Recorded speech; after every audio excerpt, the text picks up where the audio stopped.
بسم الله الرحمن الرحيم.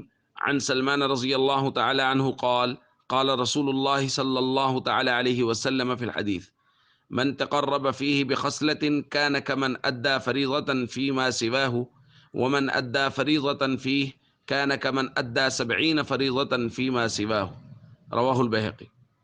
نبی کریم صلی اللہ علیہ وسلم نے ارشاد فرمایا، جو شخص اس مہینے میں کسی نیکی کے ساتھ اللہ کا قرب حاصل کرے وہ ایسا ہے جیسا کہ غیر رمضان میں فرض کو ادا کیا ہے، اور جو شخص اس مہینے میں کسی فرض کو ادا کرے وہ ایسا ہے جیسا کہ غیر رمضان میں اس نے 70 فرض ادا کیے۔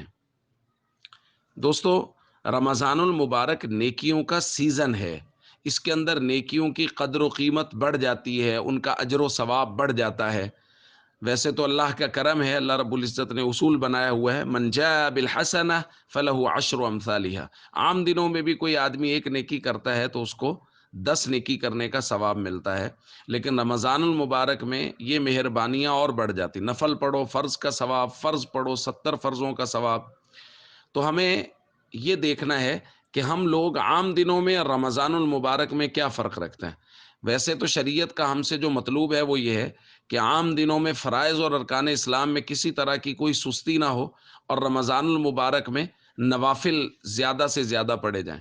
لیکن ہمارے ہاں عجیب صورتحال یہ ہے کہ غیر رمضان میں فرائض کی بھی پرواہ نہیں ہوتی، اور رمضان میں صرف فرض پڑھنا شروع کر دیتے ہیں، اور بس اس کے علاوہ کوئی اضافی عبادات کا معمول باقاعدہ نہیں بنتا۔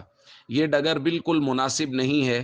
ہم سب کو چاہیے ہم اس بات کی کوشش کریں کہ غیر رمضان میں کبھی بھی ہم سے فرائض میں سستی نہ ہو، اور رمضان المبارک میں پھر یہ عبادات بڑھیں، اور نوافل، تہجد، اشراق، چاش، توابین، ذکر، تلاوت کا معمول، یہ چیزیں ہم اپنی زندگی میں لائیں تاکہ رمضان المبارک کو زیادہ سے زیادہ قیمتی بنایا جا سکے۔ السلام علیکم ورحمۃ اللہ وبرکاتہ۔